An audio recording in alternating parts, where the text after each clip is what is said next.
Mobile, how's it going? I hope people are out doing some good today. I hope they are doing good. Yeah. And if you want to find a way to do some good, we have the magazine for you. Do Some Good Mobile 2022 is out and about. It's live. It is live, and it is the one of the best resources we have in the city to connect you to the nonprofits in our area. You know, this is the fourth year we've done this. This is Yes. now the fourth annual Do Some Good publication, guys. When we originally launched 4 years ago, I will admit I did not know there would be more than the first year because it was an idea that we had. We launched it. It went really well, and it keeps growing. And now it's something that we're super passionate, excited about, and here we are. Here we are. Who do we have today? We're gonna play some intro music and let you guys hang out. But who's gonna be on with us? We have Tara with McKemie Place today. That's what I'm talking about. All right, cool. Here's some intro music. We'll be right back.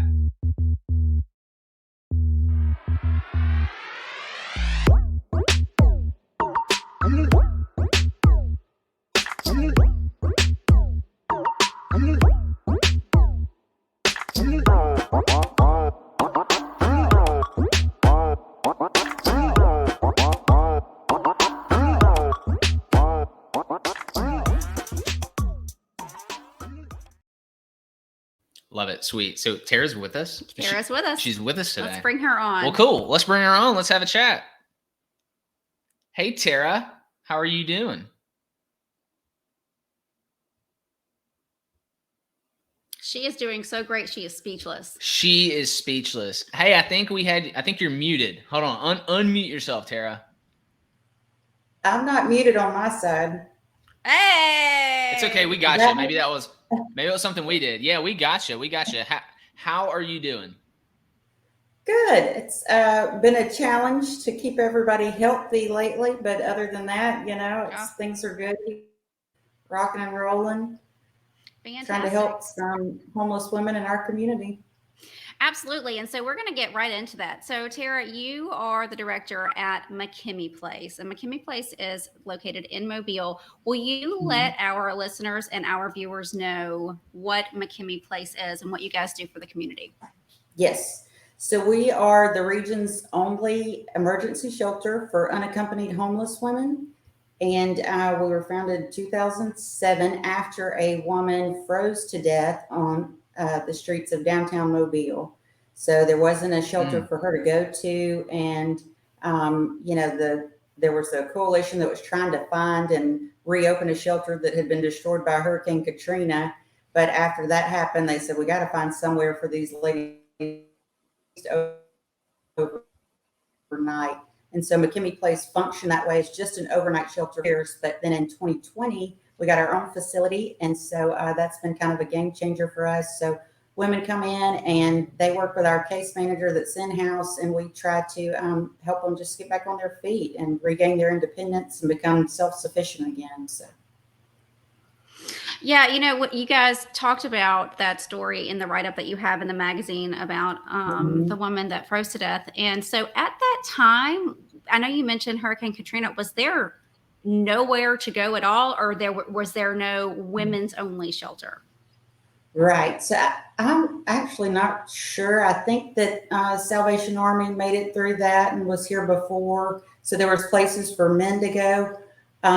But nothing for women, because there was a shelter before Katrina for women, but then it got destroyed during the storm. And so it had not been rebuilt. They just could not recover after the storm damage. And so I think there was definitely a gap in service in our community for women during that time. Yeah. And you guys, you touched on it a little bit, but, you're offering a place for these women to spend the night and have somewhere warm to stay. But that's not all that you guys do. You guys offer meals. Yeah. You guys offer work placement and those kinds of things. Would you like to touch on that a little bit and kind of tell our viewers and our listeners a little bit about that aspect of what you do? Yes. So when women are here, then we say they're temporary residents. So they are provided everything they need for daily life. They get 3 meals a day. Our new facility has 7 showers, which was a major upgrade from our other facility, and we are thankful for that. Yeah. And so naturally, new beds, warm, safe place to sleep. showers, laundry before, because we were overnight only, our guests didn't do laundry on site, but now they can do that. So that's one of the services we were able to add, is for them to be able to wash their clothes here. And they can get mail here. They use our street address, because that can be a challenge sometimes. A lot of times people see a homeless person, they're like, just go get a job. But the second line of an application is your address. So if you don't have anywhere, you don't have a house or home, then what do you put there? So just something as small as giving somebody an address can really be a game changer for them. So, So you say temporary. What does that mean in your terms? Is it something that they are allowed to stay one night, 1 week, 1 month? Is it just based on their progress within what they're trying to get back set up to? Yeah. So when a guest comes in, then we typically tell them they have 90 days. And we know that for some of them, they're not going to figure it all out in 90 days. And so as long as they are working towards and working with our case manager and making progress, then they are free to stay longer than that. And most do, before they get housed, because unaccompanied people, not just women, but people, are the hardest to get housed.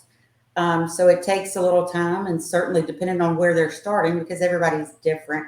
So that's the great thing about us having a case manager here is, there's no like one set plan that works for everybody. So we just help them create a plan that works for them, depending on where they are when they get here and what their needs are. So, yeah. One of the things that really strikes me whenever I am, if I'm at downtown or in certain areas, I see the amount of homelessness that we have. And I know that there are so many organizations out there doing so much that they can. Do you guys have like a cap on how many women that you can have per night? You have a maximum number? Yeah. I mean, we have right now 43 beds. That's amazing. Right. And we could push up to 50 if we needed to in an emergent situation. But really, after that, then we might start breaking fire codes or something. Yeah. Yeah, no, absolutely. So are women, you said unaccompanied. So I'm assuming for you guys, that means that women without children and without a spouse, clearly, or a partner, are able to come and go and stay in your facility. Is that the way that you guys work? Okay. Yes. So for many years, we said for single women, but the truth is most of the ladies have family. I mean, they have, some of them are mothers, some of them are married, but they're just here without that family. A lot of times couples will split up and the husband will go to the men's shelter and the wife will come here. But so we changed it to saying unaccompanied, because they do have family. A lot of times they're just not here with their family. So. Absolutely. Being able to provide a woman in that position all of the resources that you guys do, I know that it comes at a great cost as well. And so one of the things I want to talk about is fundraising and what you guys do on an annual basis. I know you have mentioned a couple of events that you guys have coming up in the magazine, but I would love to be able to unpack that a little bit and talk a little bit more. I know that you have a golf tournament in April. Yes. So tell us about that, and tell us how the community can get involved. Right. So obviously fundraising has been a huge challenge for everybody during the pandemic. And thankfully we were able to have our golf tournament the last 2 years, which has been nice, but we couldn't have Build Hope, which is our fall fundraiser and that really was a hit to the budget, so it takes us about $50,000 a month to operate the shelter, just under that. And so fundraising is a huge deal. And our new facility, we're also trying to raise the funds to purchase it outright. We're in a lease purchase agreement. And so we really want to be able to purchase this and make it our permanent location. So fundraisers are going to be a big deal. And we're hopeful that we'll be able to have the in-person event this year in the fall. But the golf tournament's April 8th at Magnolia Grove, always a fun time, beautiful golf course. And so we have sponsorships available for that. It's a 4-person scramble. It starts at 8:30 in the morning. We're usually done a little after lunch. And it's always been a beautiful day. Nice. And so we need people to come out to that. And then in the fall, Build Hope. It's going to be at the Steeple on September 29th, so you can save the date for that. We've got a great band coming from New Orleans. His name's Big Sam, and Chris Ranachek from the Noble South is going to be doing some food for us. Should be a fun night. So either one of those things, we'd love to have people support them. That's all right. That's amazing. And so outside of these events that you guys have, what are some other ways that someone in the community can help out? And is it volunteering on site? Do you have a monthly donation program? Yes. Yeah, we would love for people you can go to our website and see McKemiePlace.org and sign up to be a monthly donor. And that's what we need, those sustainable donations, that really help get us through hard times. So even if it's a small amount, then if it's consistent like that, it really helps fund the budget. So, but then as far as volunteers, then all of our meals are provided by volunteers. Our kitchen here is considered a catering kitchen. So meals are brought in, and so we can keep things hot or cold, but we don't prepare food here. So last year it was like over 22,000 meals that were provided just through volunteers in the community, which is amazing. And it truly is a huge support to us, because I can't imagine what it would do to our budget if we had to feed all these ladies 3 meals a day. But so we have a meal calendar that people can provide lunch or dinner. And then we also have some opportunities for women to come in and just do some little administrative, help us answer the phones at our front desk. We kind of break that into 2 shifts, Monday through Friday, either from 9 to 12 or from 1 to 4. So we need some women to come do that with us. Okay, so say I have a women's group that I'm involved in, or a church that I'm involved in. Is there a way that we can come to you guys and say, hey, we would like to provide a meal every Tuesday, or we would love to bring bread? Is that kind of how that works?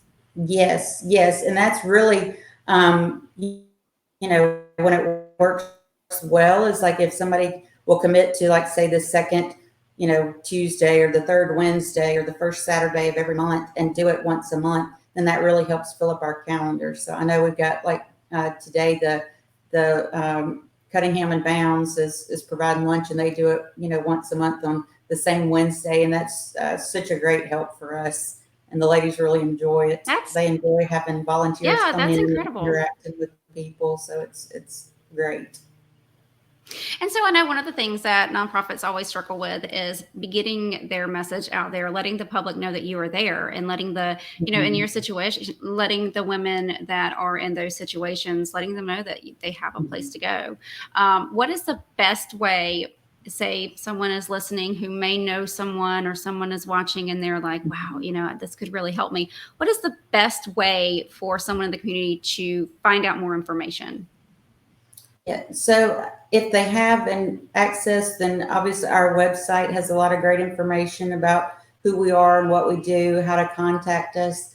And so that'd probably be the best way. They can also call the shelter. Anybody that needs to come in right now, we are still asking them to be tested for COVID, but we have places that we can send them to do that at no cost to them. And so give us a call. We'll do a short phone screening, and then we can get them in here and get them plugged in. So 251-287-2225. 251-287-2225. I think it's fantastic. Yes.